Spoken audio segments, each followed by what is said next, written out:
Today, I am going to be looking at um, our ability to customize fields on projects in ProLine. So if we go in here, we go to AJ Test, go to project details. There is fields down here that can be customized for each project. And then additionally, if you go over to the measure tab, all of these fields, which are our measurement fields, can be customized as well. We support up to 75 of these fields. And then also these fields down here, these sub-calculation fields is what we call them. Those can also be customized. So I'm going to go over all that today.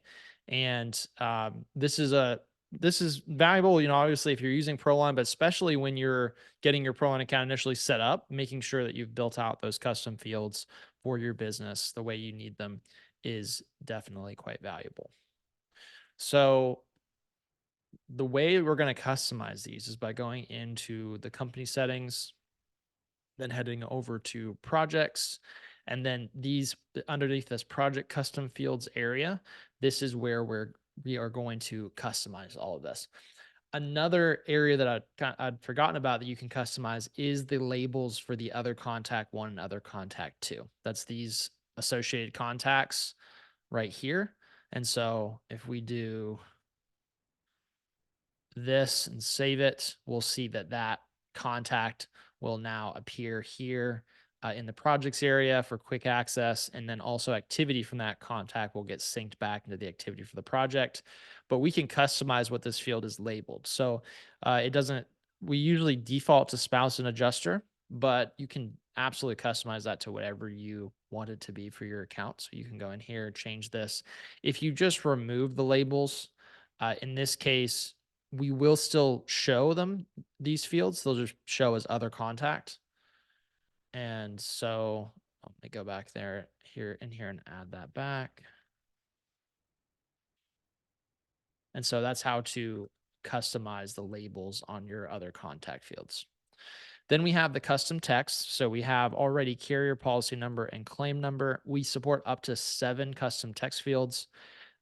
These text fields are also accessible inside of automations. So you can actually push these into text messages and emails and other types of messages or tasks inside of ProLine as you're creating those from automated campaigns.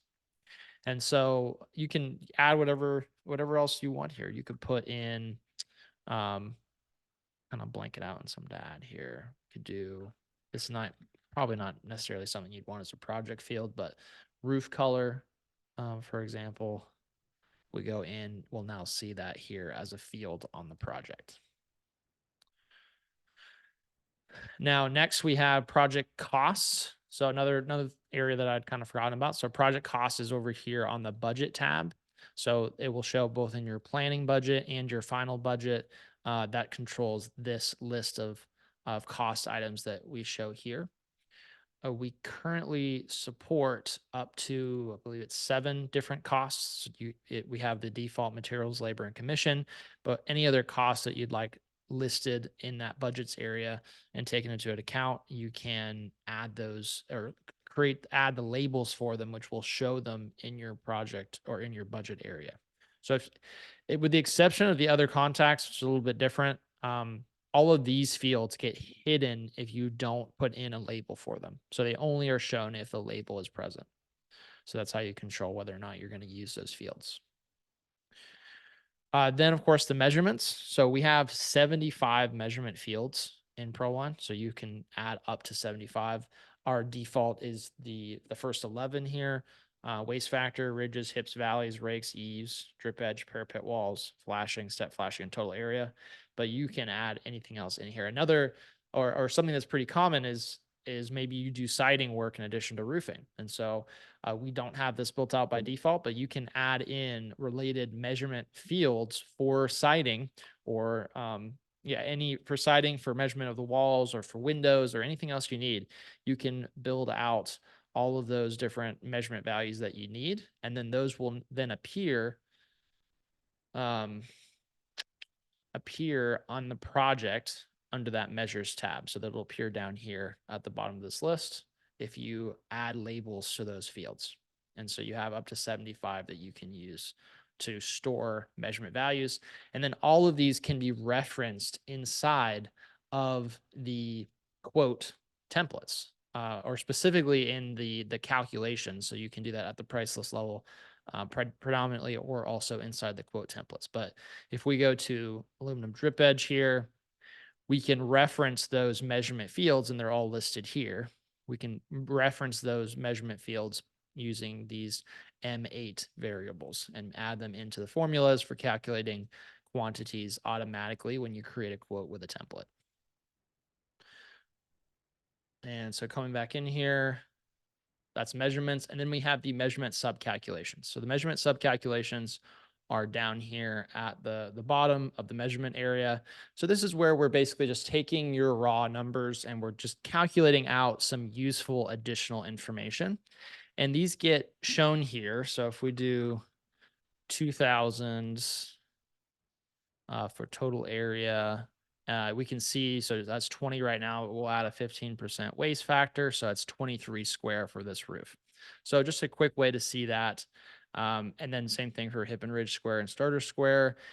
Some of this depends on how your supplier would price these items. And so this may or may not be useful for you to have hip and ridge and starter square, but for at least my co-founders for John's business, Peach State Roofing, he needs to calculate out hip and ridge square and starter square in order to use that in some calculations for quantities. For example, like coil nails will add up all of the different squares, including hip and ridge and starter square, into one square value and use that for calculating the number of coil nails, or for calculating labor, for example, is done similarly. So that's the value of having those subcalculations. We support up to 5 subcalculations.